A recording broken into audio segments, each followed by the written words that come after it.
Today, isa na namang napakasarap na Chinese recipe ang share ko sa inyo. Ito ay ang salt and pepper squid Cantonese kitchen style. Umpisahan natin sa paghihiwa ng ating mga squid. At habang naghihiwa tayo, shoutout nga pala kay Ma'am Maribel Lagman watching from Hong Kong. Kay Ma'am Jeng Briore Gulyas watching from Samar. Besh Vlogs watching from Batangas. Kay Christopher Lee Sinon watching from Macau. At sa tita ko kay Tita Edith Ramos watching from Louisiana, USA. At shoutout po sa lahat ng OFW sa manpanig ng mundo. Gilitan natin ng ganito ang ating mga pusit.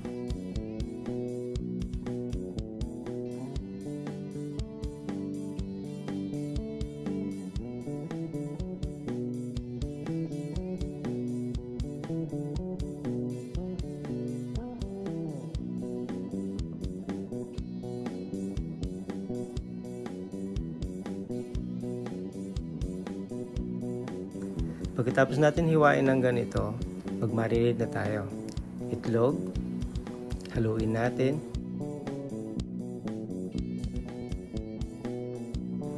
Seasoning, kahit ano pong klaseng seasoning pwede nyo pong gamitin dito kung ano yung nakasanayan nyo. Salt, black pepper powder, at Chinese rice wine vinegar.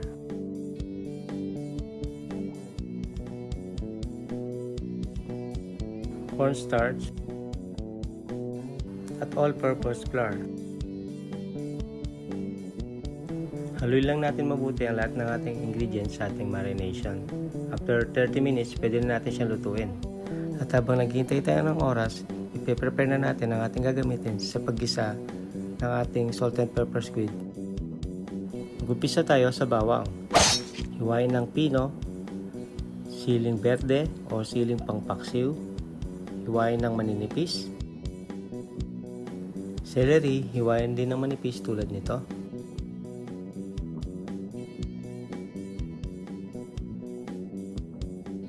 At red bell pepper, hiwain din ng manipis.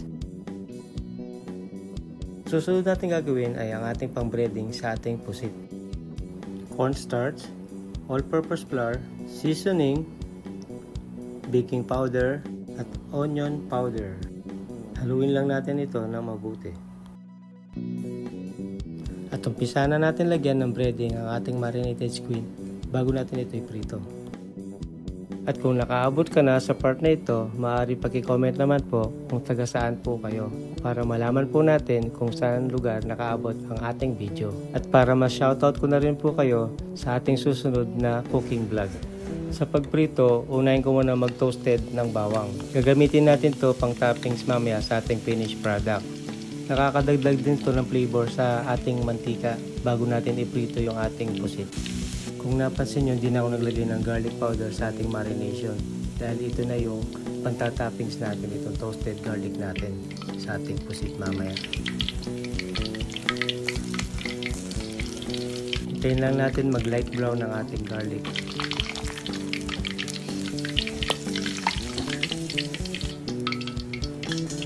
At ngayon, isusunod na natin ang ating mga pusit. Bago natin ilutuin ang ating mga pusit, kailangan talagang mainit na mainit ang ating mantika para hindi umiwalay ang ating breading sa ating mga pusit.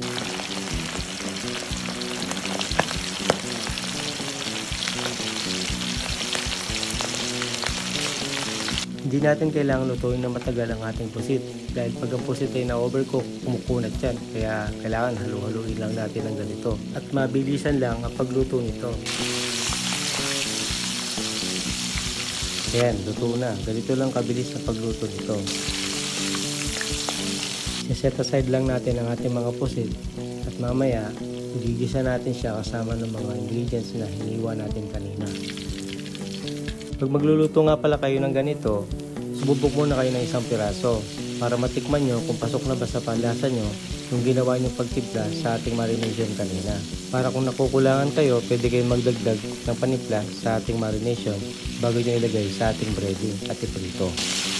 Kung mahilig po kayo sa mga Chinese food tulad nito, Asian food, please follow my Facebook page and subscribe to my YouTube channel. I-share ko po sa inyo ang mga recipe na natutunan ko at nagawa ko sa pagtatrabaho ko sa iba't ibang bansa. At ito na ang huling part ng ating pagluluto. Itotoss na natin ang ating mga squid sa celery, green chili at bell pepper.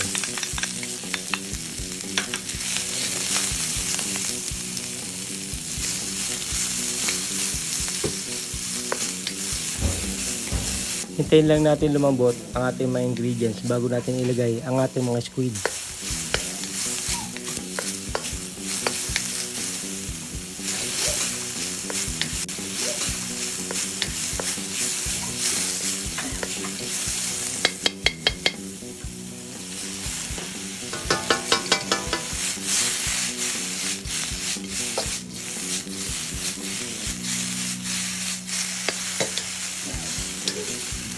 Malapit na rin tayo sa favorite part ng ating video, yung tikiman part natin. Talaga namang gugutumin ka sa amoy pa lang ng ating recipe ngayon. Naglagay din ako ng sesame oil. At ito na, luto na ang ating Chinese style salt and pepper squid.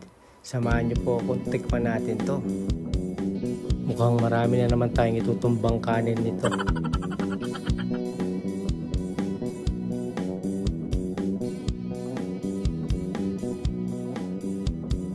At ito na, maglalagay lang ako ng toasted garlic sa ibabaw.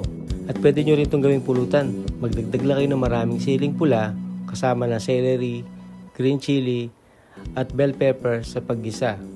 At pwede nyo rin lagyan ng chili powder yung marination nyo ng pusit. Damihan nyo ng pampaanghang kung gagawin nyo itong pulutan para hindi lantakan ng mga kainuman yung tirador ng pulutan. Sarap! Magugustuhan to ng mga anak nyo, asawa nyo, magulang nyo, mga kaibigan nyo. Kung magluluto kayo ng ganito guys, pag-share naman sa comment section ang experience nyo sa pagluto ng recipe na to.